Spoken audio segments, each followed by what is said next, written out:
अस्सलाम वालेकुम व्यूअर्स, अपने चैनल में खुश आमदीद कहते हैं। सब दोस्त कैसे हैं? उम्मीद करता हूँ खैरियत से होंगे। दोस्तों, जैसे कि हमारा चैनल बनाने का पर्पज़ अपने व्यूअर्स को पोल्ट्री से रिलेटेड मुफीद मालूमात फ़राहम करना है, तो आज हम जिस टॉपिक पे बात करने आए हैं वो टॉपिक है गोल्डन मिस्री का काम बेहतर है या वाइट लेयर का काम बेहतर है। दोनों ब्रीड से पैसे किस तरह कमाए जाते हैं, और हमारे जितने भी न्यू कमर्स हैं जो इस काम में आना चाह रहे हैं वो काफ़ी कंफ्यूज हैं कि हमें गोल्डन मिस्री की फार्मिंग करनी चाहिए या वाइट लेयर की फार्मिंग करनी चाहिए।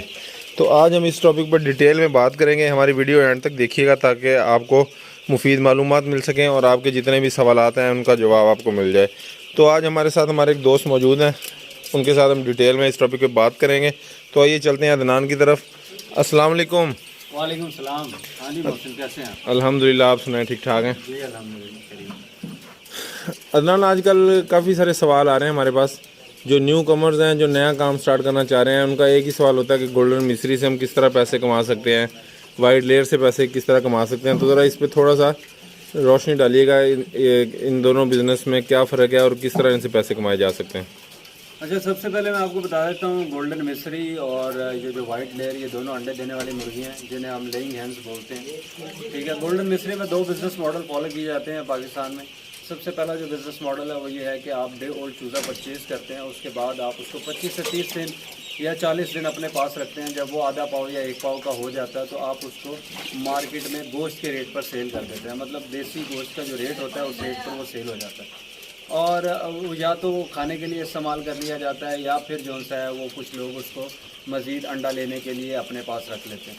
तो अब उसमें जो दूसरा बिज़नेस मॉडल है उसमें क्या होता है कि उसमें आप या तो डे ओल्ड चूज़ा परचेज़ करते हैं या फिर आप क्या करते हैं, वो 30-35 दिन का किसी ट्रस्टवर्दी फार्मर से चूज़ा ख़रीदने के बाद आप उसको लेइंग के लिए रख लेते हैं अपने पास। तो उसमें होता ये है कि आप तकरीबन 4 महीने लगते हैं कि उसकी रेनिंग में, और उसके बाद वो बर्ड प्रोडक्शन पे आ जाता है और 2 महीने में वो अपनी प्रोडक्शन पूरी कर लेता है। तकरीबन 6 महीनों में जो गोल्डन मिस्री है वो 100% मुर्गियाँ प्रोडक्शन पर आ जाती हैं, और इसकी पीक प्रोडक्शन जो होती है वो होती है 75 या 70। और उसके बाद फिर होता क्या है कि वो एक सीज़न उससे अंडा लेते हैं, क्योंकि इसकी डिमांड जो है वो सिर्फ सीज़न में होती है। उसके बाद इसके अंडे की डिमांड नहीं रहती, तो उसके बाद जनवरी या फरवरी में दोबारा इसको गोश्त के रेट पर सेल कर दिया जाता है। और इसका गोश्त जो सा असल में पसंद किया जाता है, ये हमारे जो नॉर्दर्न एरियाज़ हैं यहाँ पे इसके गोश्त की काफ़ी डिमांड होती है, देसी गोश्त की। तो वहाँ पर इससे ये मुर्गियाँ जो है गोश्त के रेट पर सेल हो जाती हैं। और उसके बाद अब बात करते हैं हम वाइट लेयर की। तो वाइट लेयर में भी दो बिज़नेस मॉडल हैं। पहला बिज़नेस मॉडल ये है कि आप डे ओल्ड चूज़ा परचेज़ करते हैं, उसके बाद जब वो 2-2.5 महीने का हो जाता है तो जब जिन दिनों में मार्केट में अंडे की डिमांड अच्छी होती है या अंडे का रेट अच्छा होता है, या फिर ये देखा जा रहा होता है कि आने वाले दिनों में अंडे का रेट अच्छा होगा, सीज़न में अच्छा रेट होगा, तो इस चूज़े की भी डिमांड क्रिएट हो जाती है। तो कुछ लोग क्या करते हैं कि वो फिर इसको इतनी लंबी फार्मिंग नहीं करते, वो क्या करते हैं 2-2.5 महीने का चूज़ा करके वो फार्मर्स जो आगे इस मुर्गी को रखना चाह रहे हैं उन्हें सेल कर देते हैं। और खैर ये गोश्त के रेट पर सेल नहीं होती। इसमें होता ये है कि जो कॉस्ट एक चूज़े के ऊपर आपकी आई होती है उसके अंदर आप क्या करते हैं, अपना मार्जिन रखने के बाद अपनी डिमांड बताते हैं लोगों को, और तकरीबन उसके लगभग जो सा उसके इर्द गिर्द जो सी आपकी डील हो जाती है। और एक तो ये बिज़नेस मॉडल हो गया, और दूसरा बिज़नेस मॉडल ये है कि इसको आप 6 महीने के लिए अपने पास 4 महीने इसकी रेडिंग में लग जाते हैं और 6 महीने लग जाते हैं इसकी प्रोडक्शन पूरी होने में। और उसके बाद आप पहले सीज़न इससे अंडा लेते हैं, और फिर उसके बाद गर्मी आ जाती हैं, और गर्मियों में आप क्या करते हैं कि अक्सर लोग जो है वो मुर्गियाँ मोल्ड कर लेते हैं। मोल्ड करने के बाद दूसरा सीज़न फिर इससे अंडा लिया जाता है, और तीसरे साल में जाके इसको सेल कर दिया जाता है। जब ये बर्ड 2 साल का हो जाता है उसके बाद ये सेल हो जाता है मार्केट में, और ये भी फिर ये गोश्त के रेट पर सेल होता है। तो ये बर्ड चला जाता है, ये पेशावर वाली साइड पे, कोयटा वाली साइड पे, ये वहाँ पे गोश्त के रेट पर बिक जाता है, वहाँ के लोग ख़रीद लें, वो ये गोश्त पसंद करते हैं। और कुछ लोग ऐसा भी करते हैं कि वो इसको 3 साल के लिए अपने पास रखते हैं। ये डिपेंड करता है कि उनकी प्रॉफिटेबिलिटी जो कुछ लोगों के लिए फिजिबल है। ज़्यादातर जो ओपन हाउसेज़ में इसको सिर्फ 2 साल के लिए रखा जाता है, जो कंट्रोल हाउसेज़ हैं वहाँ पे ज़रा कॉस्ट कम होती है तो उसको 3 साल भी चला लेते हैं। ठीक हो गया। तो इसकी थोड़ा सा परसेंटेज का कंपैरिजन करते हैं हम कि गोल्डन मिस्री की परसेंटेज कितनी होती है, जब वो अंडा दे रही होती है तो मैक्सिमम कितने % अंडा देती है, और वाइट लेयर की परसेंटेज कितनी होती है। हाँ, जैसा कि मैंने आपको बताया कि गोल्डन मिस्री जो सी है उसकी पीक प्रोडक्शन जो होगी वो 75 या 70% होगी, इससे ज़्यादा वो अंडा नहीं देती। उनमें गोल्डन मिस्री जो आपको साल के 160 या 180 अंडे देती है। और अगर हम बात करें वाइट लेयर की तो इसकी जो पीक प्रोडक्शन होती है वो 95 प्लस की जाती है। डिपेंड करता है आपकी ब्रीड के ऊपर, आपकी मैनेजमेंट के ऊपर। तो अगर आपकी मैनेजमेंट अच्छी है, ब्रीड आपने अच्छी चूज़ की हुई है, तो वो आपको इंशाल्लाह 95 से ऊपर ही अंडा देगी पहले साल। और उसके बाद फिर उसकी ग्रेजुअली जो है वो प्रोडक्शन कम होना शुरू हो जाती है। तो वो इसमें थोड़ा सा फीड का कंपैरिजन करते हैं कि गोल्डन मिस्री का जो बर्ड है वो एक डेली अंडा देने के लिए कितने ग्राम फीड लेता है, और वाइट लेयर जो है वो बर्ड कितने ग्राम फीड लेता है डेली बेसिस पे? यार फीड कंजम्पशन ऑलमोस्ट सेम है। दोनों मुर्गियां जो सी हैं वो एक जैसी फीड कंज्यूम करती हैं, 110 ग्राम 105 ग्राम सीज़न में, सर्दियों के सीज़न में। और उसके बाद गर्मियों में फीड इंटेक थोड़ा सा कम हो जाता है हीट स्ट्रेस की वजह से। बर्ड जो सा वो 90 ग्राम 100 ग्राम के करीब फीड कंज्यूम करता है। तो ये इनका फीड इंटेक। अच्छा, ये बताएं कि गोल्डन मिस्री बर्ड जो है, अब उसकी मतलब अंडा देने की जो एक रिक्वायरमेंट होती है, वेट का भी सुनते हैं हम, एज का भी सुनते हैं, तो गोल्डन मिस्री का भी बता दें हमें थोड़ा कि उसका कितनी एज में वो अंडा स्टार्ट कर देता है और उसका वेट कितना होना चाहिए, और लेयर के बारे में भी बता दें। गोल्डन मिस्री जो सी है वो 4 महीने के बाद प्रोडक्शन शुरू करती है, बशर्ते उसका वेट जो है वो 1350 या 1400 ग्राम से ऊपर होना चाहिए। और बाकी अगर हम वाइट लेयर की बात करें तो ये भी जो है मुर्गी 120 दिन के बाद प्रोडक्शन शुरू कर देती है। हाँ, इसका वेट जो है वो तकरीबन 1350-1400 ग्राम के दरमियान होना चाहिए। अगर इतना वेट नहीं है तो इससे ऊपर भी दिन लग सकते हैं। तो ये तकरीबन दोनों मुर्गियाँ जो सी इस वेट के ऊपर प्रोडक्शन स्टार्ट कर देती हैं। अच्छा, चलें अब ये बताएंगे, आपने जो वेट का हमें क्राइटेरिया बता दिया कि 1350 से ऊपर वज़न होना चाहिए या कम से कम 1350 ग्राम होना चाहिए। तो गोल्डन मिस्री जो है वो कितने केजी फीड खा के तैयार होती है, और जो लेयर है वो कितने केजी फीड खा के तैयार होती है? इतना वेट अचीव वो कितने केजी फीड खा के करती है? यार जो गोल्डन मिस्री है वो 6 किलो फीड खा कर तैयार हो जाती है। और बाकी जो वाइट लेयर है ये तकरीबन 5 से 7 किलो के दरमियान में फीड खाती है। कुछ ब्रीड्स हैं जो 5 किलो खाती हैं, और कुछ ब्रीड्स हैं वाइट लेयर में जो 7 किलो फीड खा कर तैयार होती है। अच्छा, तो ये बताएंगे जैसे अब आपने कंपैरिजन किया कि कुछ ब्रीड्स 5 से 7 किलो फीड खाती हैं, तो फार्मर को तो उस साइड पे नहीं जाना चाहिए जो ब्रीड फीड कम खा के अंडा दे रही है। ज़्यादा फीड खा के अंडा देने वाली ब्रीड का फिर जो है वो कोई ख़ास फ़ायदा उनको होता है, या वो सिर्फ फीड ज़ाया करते हैं अपनी? यार सिर्फ 1-2 ब्रीड्स हैं, W36 है, W80 है, वो सिर्फ कंट्रोल एनवायरनमेंट में रखी जाती हैं। वो ब्रीड्स वो कम फीड, वो ज़रा उनमें फीड कम कंज्यूम करती हैं, और उनका लेकिन उनमें एक आधा इशू ये भी है कि उनका एग साइज़ थोड़ा छोटा होता है। बाकी जो ब्रीड्स हैं जो कमर्शियल लेयर जो इस्तेमाल होती है ये तकरीबन 7 किलो फीड खाकर तैयार होती है, और इनका एग साइज़ ज़्यादा होता है उससे। तो आप ये बताएंगे अंडे का जो साइज़ है ये डिमांड पे इसकी भी कोई साइज़ का भी कोई है इम्पैक्ट डिमांड पे? बिल्कुल है। अगर आपके मुर्गियां अच्छे साइज़ का अंडा देती हैं वो इजीली सेल हो जाता है मार्केट में। अगर साइज़ कम है तो लोग ज़्यादातर बड़े साइज़ का अंडा प्रेफर करते हैं, ख़ासकर बेकरीज हो गई, रेस्टोरेंट्स हो गए, फूड पॉइंट्स हो गए।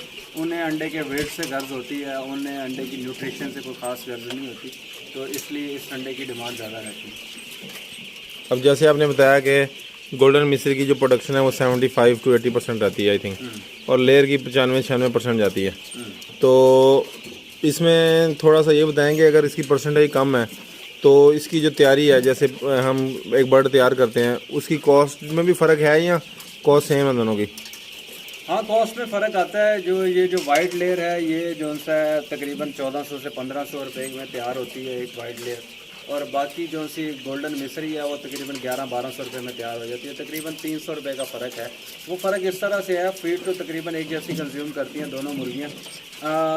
गोल्डन मिस्री थोड़ी सी हार्ड ब्रीड है, उसमें बीमारी कम आती है, तो आप मेडिसिन कॉस्ट बढ़ जाती है आपकी।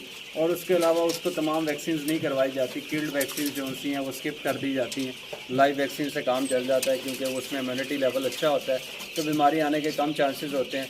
ये जो वाइट लेयर है ये काफ़ी सेंसिटिव होती है, तो इसमें किल्ड वैक्सीन भी करवाते हैं, जिसकी वजह से कॉस्ट बढ़ जाती है। तो चूज़े का जो रेट है उसमें भी फ़र्क है? हाँ, चूज़े का रेट में भी फ़र्क है। गोल्डन मिस्री का चूज़ा वो 20 से 30 रुपये का मिल जाता है, जबकि वाइट लेयर का चूज़ा है वो 110 से 120 रुपये का चूज़ा आजकल मिल रहा है मार्केट में। ठीक हो गया। तो इसमें गोल्डन मिस्री जब हम बाय करते हैं तो इसमें हमें हेचरी वाले जो हैं वो बताते हैं कि इसमें मेल फीमेल की रेशो क्या होगी, या वो बाद में ही हम मतलब पता चलेगा जब हमारे पास आ जाएगा, या इसमें भी रेट का नहीं, कुछ? बिल्कुल बताया जाता है उसमें। आप हैचरी वालों से जब आप ऑर्डर प्लेस करते हैं तो आपसे पूछा जाता है आपको कितने मेल चाहिए और कितनी फीमेल्स चाहिए।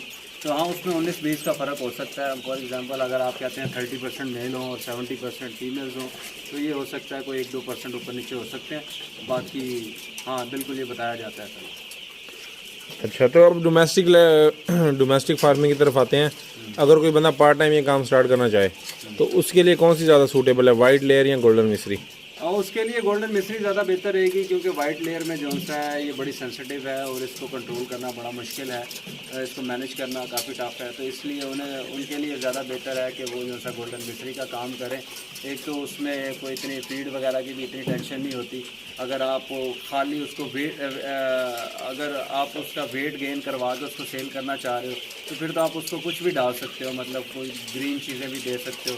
ये वेजिटेबल्स के छिलके हो गए, मंडी से ख़रीद सकते हो, या फिर आप घास वगैरह निकाल के फसलों में से वो भी डाल सकते हो। तो वो भी उनको वेट गेन करने में मदद देती हैं ये चीज़ें। और इसके अलावा मिक्स दाने का इस्तेमाल कर सकते हो। अगर आपने अंडा लेना है उससे तो फिर आपको चाहिए कि आप प्रॉपर फीड का इस्तेमाल करें ताकि तमाम मुर्गियाँ प्रोडक्शन पर आ सकें और अच्छे से अंडे दे सकें। तो इसकी अवेलेबिलिटी की क्या पोजीशन है? जो गोल्डन मिश्री की अवेलेबिलिटी कैसे है, और लेयर का जो चूज़ा है इसकी अवेलेबिलिटी की क्या पोजीशन है? लेयर का चूज़ा ये है कि आप कम क्वांटिटी में नहीं परचेज़ कर सकते। ये वाइट लेयर है, इसकी कमर्शियल हैचरीज मौजूद हैं यहाँ पर, और मिनिमम जो आपका ऑर्डर है वो 2000 से ज़्यादा होना चाहिए, 2 से 3 हज़ार के दरमियान होना चाहिए। जबकि जो से ये गोल्डन मिश्री का चूज़ा तो वो आप 200-300 ख़रीद सकते हैं, मार्केट में इजीली अवेलेबल है। तो अगर कोई बंदा वाइट लेयर का काम भी शुरू करना चाह रहा है तो ऐसा कर सकता है, वो किसी फार्मर के साथ अपना अटैचमेंट जो है वो मंगवा सकता है। कोई मतलब 100-200 चूज़ा अपना मंगवा ले। अगर कोई फार्मर को 2-3 हज़ार चूज़ा मंगवा रहा है तो उसके साथ वो 200-300 अपना भी मंगवा ले। लेकिन ज़्यादा बेहतर यही रहेगा कि अगर इसने घर में मुर्गियाँ रखनी है तो वो गोल्डन मिश्री रखे बजाय लेयर। अच्छा, ये बताएंगे दोनों बर्ड जो हैं वो अंडा देने वाले हैं, दोनों की कैरेक्टरिस्टिक सेम है, साइज़ भी सेम ही है तकरीबन, तो 19-20 का फ़र्क है। तो प्रोडक्शन में इतने मतलब मेजर डिफरेंस क्यों है? ये ब्रीड जो सी है स्पेसिफिकली तैयार ही इस पर्पज़ के लिए की गई है। रिसर्च करने के बाद ये मुख्तलिफ ब्रीड्स का क्रॉस है, ठीक है। ये जो वाइट लेयर है ये इसके ऊपर रिसर्च की जाती है ताकि इसको सिर्फ कमर्शियल खपत को पूरा करने के लिए इसको तैयार किया गया था। तो इसका पर्पज़ ही अंडा देना है, इस वजह से इसकी प्रोडक्शन ज़्यादा होती है। जो गोल्डन मिश्री मुर्गियाँ हैं वो ज़रा कह लें कि आपकी लोकल ब्रीड है और इस वजह से वो कम अंडे देती है। वो वाइल्ड मुर्गियों में आ जाती है। ये ज़रा कमर्शियल चूज़ा है तो इस वजह से इसकी प्रोडक्शन ज़्यादा होती है। ठीक हो गया। तो ये जो वाइट लेयर है, आप ये कह सकते हैं कि ये हाइब्रिड टाइप का बर्ड है? हाँ, कहा जा सकता है। मतलब इन्होंने इसको मतलब साइंटिफिकली तैयार किया ताकि ये ज़्यादा इसकी परसेंटेज जो है रिसर्च के बाद तैयार किया गया है। बिल्कुल बिल्कुल, वही मैंने आपसे कहा ना कि इसके ऊपर रिसर्च हुई है और ये सिर्फ इस पर्पज़ के लिए तैयार की गई थी कि ज़्यादा अंडे दें, तो इस वजह से ये ज़्यादा अंडे देती हैं। बाकी जो गोल्डन मिश्री है वो एक वाइल्ड बर्ड है, ठीक है, इसलिए उसकी प्रोडक्शन इससे कम है। अच्छा, तो ये गोल्डन मिश्री की जैसे अवेलेबिलिटी आम है, हमने देखा है अक्सर जगहों पे छोटे छोटे लेवल पे भी लोगों ने ब्रूडर रखे हुए हैं और वो बर्ड सेल कर रहे हैं हैच करवा के। तो लेयर में इस तरह का जो है वो सिस्टम क्यों नहीं है? वो उसकी क्या वजह है? अगर नहीं है तो क्या वजह है उसकी? ये लेयर जो सी है वो आपने कमर्शियल फार्मिंग जब आपने करनी होती है तो आपका जो मेजर कंसर्न होता है वो बर्ड की प्रोडक्शन होता है। अगर आप लोकल हैचरी से चूज़ा ख़रीदेंगे तो उसमें एक इशू ये आ सकता है कि वो बर्ड की जो क्वालिटीज़ हैं या जो उसकी वो प्योरिटी के पॉइंट्स हैं वो कम होना शुरू हो जाते हैं इन ब्रीड होने की वजह से।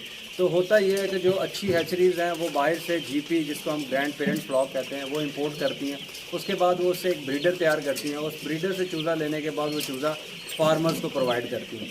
तो उसमें होता ये है कि वो जो भी उसकी खसूसियात होती हैं वो सारी ट्रांसफ़र होती हैं चूज़े में।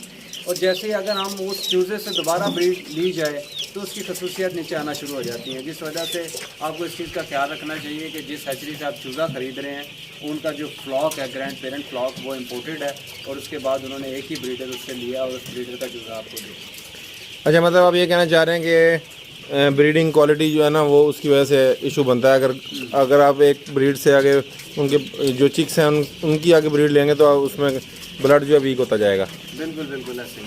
अच्छा, तो अदनान आपने हमें काफ़ी सारी मालूमात दे दी हैं। अब हमें एक चीज़ का ये भी बताएं कि अगर एक बंदा है उसको अगर ये काम स्टार्ट करना है, उसको किस बिहाफ पे ये डिसीजन करना चाहिए कि अगर उसने गोल्डन मिस्री में जाना है तो उसने कौन सा मॉडल अडॉप्ट करना है। जैसे आपने बताया कि कुछ मॉडल जो हैं वो कुछ डेज पे जो है मुश्तमिल है, कुछ जो है वो एनुअली बेसिस पे मुश्तमिल है, और जैसे लेयर का आपने बताया कि लेयर का टाइम पीरियड 2 साल है, तो वो किन चीज़ों के बिहाफ पे इंतखाब करेगा कि उसको किस साइड पे जाना चाहिए? यार ये सबसे पहली बात तो बजट है आपका, आपके पास कैपिटल कितना है। अगर आपके पास अच्छा कैपिटल है और आपके पास इंतज़ामात सारे मौजूद हैं, आपके पास एक अच्छी बिल्डिंग है, तो जो वाइट लेयर है ये मिनिमम 5000 बर्ड से आपको इसका काम शुरू करना है, ठीक है। और उसके लिए तकरीबन को 70 से 75 लाख रुपए इन्वेस्टमेंट आपके पास होनी चाहिए। तो अगर कोई बंदा वाइट लेयर का काम करना चाह रहा है तो इस चीज़ ज़हन में रखे कि ये 2 साल की फार्मिंग है, और उसमें कभी कभार ऐसा भी होता है कि सीज़न लगाने के बाद बिज़नेस नेगेटिव मार्जिन स्टार्ट हो जाता है 2-3 महीने के लिए। तो उन तमाम मसाइल को फेस करने के लिए उसके पास रिजर्व्स होने चाहिए ताकि वो सर्वाइव कर सके ऐसी कंडीशंस में। और उसके अलावा अगर कोई बंदा कम इन्वेस्टमेंट रखता है, जिसके पास कोई थोड़े कम पैसे हैं और वो ये फार्मिंग में इंटरेस्टेड है, तो उसके लिए बेहतर रहेगा वो गोल्डन मिस्री का काम कर ले, क्योंकि ये लेयर बड़ी लंबी फार्मिंग है। 2 साल के बाद आपको पता लगता है कि इसमें आपने क्या कमाया और क्या गंवाया है। लेकिन इसमें एक एज ये भी मिल जाता है कि अगर खुदा ना खासा पहला सीज़न आपका कोई अच्छा नहीं जाता तो दूसरे सीज़न में स्टिल आपके पास चांस होता है कि आप इससे पैसा कमा सकते हैं। तो अगर दूसरे सीज़न में रेट अच्छा बन जाता है तो पहले साल का लॉस भी मेकअप हो जाता है और आपको पैसे भी बच जाते हैं। अब जो गोल्डन मिस्री में 2 मॉडल आपको बताए थे कि जो एक मीट पर्पज़ के लिए आप काम करते हैं, वो एक शॉर्ट फार्मिंग है। 1 महीने के बाद ही आपको पता लग जाएगा कि आपने उस बिज़नेस थोड़ी इन्वेस्टमेंट चाहिए और महीने के बाद रिज़ल्ट सामने आ जाता है आपने क्या कमाया उसमें से क्या गंवाया। तो लेकिन उसका ड्रॉबैक ये है कि उसमें आपके पास चांस नहीं होता, ठीक है। महीने बाद जब आप जो भी मार्केट में रेट होता है आप बर्ड्स सेल कर देते हो, तो उसमें आपको एक चीज़ का ख्याल रखना चाहिए, आपके पास कम से कम इतने पैसे हों कि अगर आपका एक फ्लॉक जो सा वो लॉस में जाता है तो आप दूसरा फ्लॉक जो सा वो डाल सकें, क्योंकि अगर एक फ्लॉक लॉस में होता है तो दूसरा फ्लॉक जो सा वो प्रॉफिट में ही क्लोज होता है। अच्छा, मैं अभी आपकी बात कंप्लीट नहीं हुई, लेकिन मैं अभी आपकी इस बात पे क्वेश्चन एक मेरे माइंड में आ रहा है। जैसे आप कह रहे हैं कि लॉस हो सकता है, तो अगर आपने उसे रखा ही वेट गेन करवा के सेल करने के लिए है, तो आप उसमें थोड़ा सा डिले भी तो ले सकते हैं कि आप अगर कुछ दिन वेट कर लें कि शायद रेट बेहतर हो जाए। हाँ बिल्कुल वो कर सकते हैं आप वेट, लेकिन होता ये है कि फिर बर्ड फीड ज़्यादा कंज्यूम करता है और वेट कम गेन करता है, जिस वजह से बेहतर ये होता है बर्ड को 30 से 40 दिन की एज में निकाल दिया जाए। तो खैर उसके लिए भी आपको ये चीज़ ध्यान में रखनी चाहिए कि आपके पास इतना सरमाया ज़रूर हो। अगर आपको 10-15 दिन में इंतज़ार करना पड़ता है मार्केट के बेहतर होने का, तो आप वो 10-15 दिन गुजार सकें। ठीक हो गया। अब मतलब आप कहना ये चाह रहे हैं। उसके बाद दूसरी बात जो मैं आपको बताना चाह रहा था कि अगर आपने गोल्डन मिस्री से अंडे लेने हैं तो फिर आपको एक चीज़ ध्यान में रखनी चाहिए कि वो सिर्फ 1 साल आप उससे अंडे ले सकते हैं, क्योंकि जो वाइट अंडा है इसकी demand through out the year रहती है। गोल्डन मिस्री का अंडा सिर्फ घरों में शौकीन हजरात इस्तेमाल करते हैं, क्योंकि वो ये समझते हैं ये ऑर्गेनिक अंडा है, इसमें ज़्यादा न्यूट्रिशन होती है। बाकी जो वाइट लेयर का अंडा है इसका साइज़ उससे ज़्यादा होता है और इसलिए कमर्शियल लेवल पर इसकी डिमांड ज़्यादा रहती है। बेकरीज, रेस्टोरेंट्स, फूड पॉइंट्स वो इस अंडे को ज़्यादा इस्तेमाल करते हैं। तो गोल्डन मिस्री जो सी है वो तकरीबन 1 साल के लिए अपने पास रख सकते हैं सीज़न में। उसका अंडा जो है, हाँ उसमें प्लस पॉइंट ये है कि उसका अंडा 1500-2000 पर पेटी जो है उसकी कीमत ज़्यादा होती है और वाइट अंडे की निस्बत, और बाकी फिर उसको जनवरी-फरवरी में गोश्त के रेट पर सेल कर दिया जाता है। चलें ठीक है अदनान, आपने हमारे व्यूअर्स को बहुत सारी मुफीद मालूमात दी। उम्मीद करता हूँ कि व्यूअर्स को इससे फ़ायदा हुआ होगा।